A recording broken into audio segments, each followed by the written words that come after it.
സംസ്ഥാനത്ത് വീട് നിർമ്മാണത്തിന് തരംമാറ്റ അനുമതി വേണ്ടെന്ന് സർക്കാർ. നെൽവയൽ തണ്ണീർത്തട ആക്ട് പ്രകാരം വിജ്ഞാപനം ചെയ്യാത്ത ഭൂമിയിലെ വീട് നിർമ്മാണത്തിനാണ് ഇളവ് നൽകിയിരിക്കുന്നത്. അപേക്ഷകൾ ഈ മാസം 28-ന് മുൻപ് തീർപ്പാക്കി അപേക്ഷകനെ അറിയിക്കണമെന്ന് മന്ത്രി എം ബി രാജേഷ് നിർദ്ദേശം നൽകിയിട്ടുണ്ട്. ആദിൽ പാലോട് ചേരുന്നു കൂടുതൽ വിവരങ്ങളുമായി. ആദിൽ പാലോട്, ഏറെ ആശ്വാസകരമായ ഒരു ഉത്തരവാണ് ഇപ്പോൾ വന്നിരിക്കുന്നത്. നേരത്തെ ഈ നിയമം പ്രാബല്യത്തിലാക്കാൻ ഉത്തരവുണ്ടായിട്ടും പല രജിസ്ട്രേഷൻ ഡിപ്പാർട്ട്മെൻറ്റുകളിലും പഞ്ചായത്തിലും വില്ലേജ് ഓഫീസിലുമൊന്നും ആ രീതിയിലുള്ള അനുകൂലമായ നിലപാടുണ്ടായിരുന്നില്ല. മുഖ്യമന്ത്രി കൂടി ഈ വിഷയത്തിൽ ഇടപെട്ട സാഹചര്യത്തിലാണോ ഇപ്പോൾ ഈ ഉത്തരവ് കർക്കശമാക്കാൻ സർക്കാർ തീരുമാനിച്ചിരിക്കുന്നത്? ഉറപ്പായും അങ്ങനെ തന്നെയാണ്. പാവപ്പെട്ട സാധാരണ ജനങ്ങൾ ഈ ഉദ്യോഗസ്ഥരുടെ കൃത്യമായ ധാരണയില്ലാത്തത് മൂലം ബുദ്ധിമുട്ടുന്ന സാഹചര്യമുണ്ടായിരുന്നു. കഴിഞ്ഞ ദിവസം മുഖ്യമന്ത്രി തന്നെ നിയമസഭയിൽ ഇക്കാര്യം വ്യക്തമാക്കുകയും കർശനമായ നടപടി ഉദ്യോഗസ്ഥർക്കെതിരെ വരും എന്ന് പറയുകയും ചെയ്തിരുന്നു. അതിന് പിന്നാലെയാണ് തദ്ദേശ വകുപ്പിൻ്റെ ഇത്തരത്തിലുള്ള ഉത്തരവ് വന്നിരിക്കുന്നത്. നെൽവയൽ തണ്ണീർത്തട ആക്ട് പ്രകാരം വിജ്ഞാപനം ചെയ്യപ്പെടാത്ത ഭൂമിയിൽ വീട് നിർമ്മാണത്തിന് തരം മാറ്റ അനുമതി വേണ്ട എന്ന തീരുമാനത്തിലേക്ക് കൃത്യമായത് നേരത്തെ ഉള്ള തീരുമാനമാണ്. അതൊന്നുകൂടി ഇറക്കിയിരിക്കുകയാണ് തദ്ദേശ വകുപ്പ്. പരമാവധി ചെറിയ ഭൂവിസ്തൃതിയായിരിക്കണം. അതിൽ 1290-ലധികം സ്ക്വയർ ഫീറ്റ്, ഏകദേശം 1300 സ്ക്വയർ ഫീറ്റ് വിസ്തീർണത്തിൽ വീട് വയ്ക്കാൻ കഴിയും എന്നുള്ളതാണ്. വലിയ വീടുകൾ പറ്റില്ല. അതുപോലെ തന്നെയാണ് വാണിജ്യ സ്ഥാപനങ്ങൾക്കും ചെറിയ ഇളവുകൾ നൽകിയിട്ടുണ്ട്. ഈ വിഭാഗത്തിലുള്ള വീടുകൾക്കുള്ള പെർമിറ്റ് അപേക്ഷകൾ ഈ മാസം 28-ന് മുൻപ് തീർപ്പാക്കണമെന്ന് നിർദ്ദേശവും നൽകിയിരിക്കുന്നു. തീർപ്പാക്കിയ വിവരം അപേക്ഷകനെ അറിയിക്കണമെന്ന് തദ്ദേശ വകുപ്പ് മന്ത്രി എം ബി രാജേഷ് അറിയിക്കുന്നു എന്നുള്ളത് വളരെ പ്രധാനപ്പെട്ട കാര്യമാണ്. മുഖ്യമന്ത്രി കഴിഞ്ഞ ദിവസം പറഞ്ഞിരുന്നു. അതിന് പിന്നാലെ തദ്ദേശ വകുപ്പ് ഇങ്ങനെ ഒരു ഉത്തരവ് കൂടി ഇറക്കുന്നു.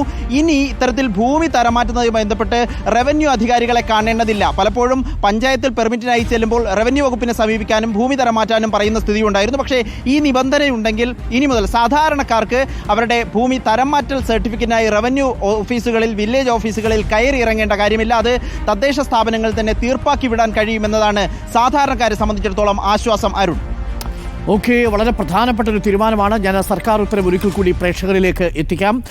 ഇതാണ് സർക്കാർ ഉത്തരവ്. 2018 കേരള നെൽവയൽ തണ്ണീർത്തട സംരക്ഷണ ഭേദഗതി പ്രകാരമാണ് ഇത്തരമൊരു ഇളവ് അനുവദിച്ചു കിട്ടിയത്. ഈ ഇളവ് പ്രകാരം വിജ്ഞാപനം ചെയ്യപ്പെടാത്ത നിലമിനത്തിൽപ്പെട്ട, അതായത് പാടം നിലമിനത്തിൽപ്പെടാത്ത 4.046 വിസ്തൃതിയുള്ള ഏകദേശം 8 സെന്റോളം വരും, 10 സെന്റിൽ താഴെ ഭൂമിയിൽ 120 ചതുരശ്ര മീറ്റർ, അതായത് 1291 സ്ക്വയർ ഫീറ്റ് വിസ്തീർണമുള്ള വീട് നിർമ്മിക്കാം. ഏറ്റവും പ്രധാനപ്പെട്ട കാര്യം, നിങ്ങളുടെ കയ്യിൽ എത്ര വസ്തു ഉണ്ടെങ്കിലും ആ വസ്തു എത്രയാണ് എന്നുള്ളത് അതിനൊരു പരിധിയല്ല. പക്ഷേ അവിടെ നിങ്ങൾക്കൊരു വീട് കെട്ടണമെന്നുണ്ടെങ്കിൽ അത് 1291.67 സ്ക്വയർ ഫീറ്റിൽ താഴെയുള്ള വീട് നിർമ്മിക്കുന്നതിന് 10 സെന്റിൽ താഴെ ഉള്ള നിലം നിങ്ങളുടെ കയ്യിലുണ്ടെങ്കിൽ ആ നിലത്തിൽ വീട് വയ്ക്കുന്നതിന് ഭൂമി തരം മാറ്റി ഒരു സർട്ടിഫിക്കറ്റിൻ്റെ ആവശ്യമില്ല എന്നുള്ളതാണ്. പക്ഷേ ഇത്തരത്തിലൊരു നിയമം പുറത്തു വന്നിട്ടും ഭൂമി തരംമാറ്റ അനുമതി ആവശ്യമില്ല എന്നുള്ള വിവരം പലർക്കും അറിയുമായിരുന്നില്ല. ഇത് വീട് വയ്ക്കുന്നതിന് മാത്രമല്ല, പരമാവധി 2.026 വിസ്തൃതിയുള്ള ഭൂമിയിൽ, അതായത് ഏകദേശം 5 സെന്റിൽ താഴെയുള്ള ഒരു ഭൂമിയിൽ 40 ചതുരശ്ര മീറ്റർ വരെ, അതായത് 430 സ്ക്വയർ ഫീറ്റ് വിസ്തീർണമുള്ള വാണിജ്യ കെട്ടിടത്തിന് നിർമ്മാണം, അതായത് ഒരു കട നിർമ്മിക്കുന്നതിനും നിങ്ങൾക്ക് ഭൂമി തരം മാറ്റേണ്ട ആവശ്യമില്ല. ഏറ്റവും പ്രധാനപ്പെട്ട കാര്യം, അത് 2018 കേരള നെൽവയൽ തണ്ണീർത്തട സംരക്ഷണ ആക്ട് പ്രകാരം വിജ്ഞാപനം ചെയ്യപ്പെടാത്ത നിലവിനത്തിൽപ്പെട്ട ഭൂമി നിങ്ങളുടെ കയ്യിലുണ്ടെങ്കിൽ നിങ്ങൾക്ക് വീട് വയ്ക്കുന്നതിന് 1291.67 ചതുരശ്ര അടി വിസ്തീർണമുള്ള വീട് വയ്ക്കുന്നതിനും 430.56 ചതുരശ്ര അടി വിസ്തീർണമുള്ള വാണിജ്യ കെട്ടിടം, ഒരു കട നിർമ്മിക്കുന്നതിനും നിങ്ങൾക്ക് യാതൊരു തരത്തിലുള്ള തടസ്സവുമില്ല, ഒരു അനുമതിയും ആവശ്യമില്ല എന്നുള്ളതാണ്. അപ്പോൾ ഉത്തരവ് ഇങ്ങനെയാണ് പറയുക: കേരള നെൽവയൽ തണ്ണീർത്തട സംരക്ഷണ ആക്ട് പ്രകാരം വിജ്ഞാപനം ചെയ്യപ്പെടാത്ത പരമാവധി 4.046 വിസ്തൃതിയുള്ള ഭൂമിയിൽ 120 ചതുരശ്ര മീറ്റർ വരെ വിസ്തീർണമുള്ള വീടുകളുടെയും 2.026 വിസ്തൃതിയിലുള്ള ഭൂമിയിൽ 430.56 ചതുരശ്ര അടി വരെ വിസ്തീർണമുള്ള വാണിജ്യ കെട്ടിടത്തിൻ്റെയും നിർമ്മാണത്തിനായി തദ്ദേശ സ്വയംഭരണ സ്ഥാപനത്തിൽ നിന്ന് പെർമിറ്റിന് അപേക്ഷിക്കുമ്പോൾ യാതൊരു കാരണവശാലും തരം മാറ്റൽ അനുമതി ആവശ്യപ്പെടാൻ പാടുള്ളതല്ല. ഈ ഒഴിവാക്കൽ ഒരിക്കൽ മാത്രമേ അനുവദിക്കാൻ പാടുള്ളൂ. നിങ്ങളുടെ പേരിൽ ഒരിക്കൽ അത് അനുവദിച്ചു കിട്ടിയാൽ നിങ്ങളുടെ പിന്നീട് വീണ്ടും അടുത്ത നിലത്തിന് വേണ്ടിയിട്ട്, അടുത്ത പെർമിറ്റിന് വേണ്ടിയിട്ട് നിങ്ങൾക്ക് അപ്ലൈ ചെയ്യാൻ കഴിയില്ല. പക്ഷേ മറ്റൊരാൾക്ക് ആ വസ്തു മറ്റൊരാളുടെ പേരിലാണെങ്കിൽ അയാൾക്ക് ഒരിക്കൽ ഈ ഇളവ് ആവശ്യപ്പെടാം.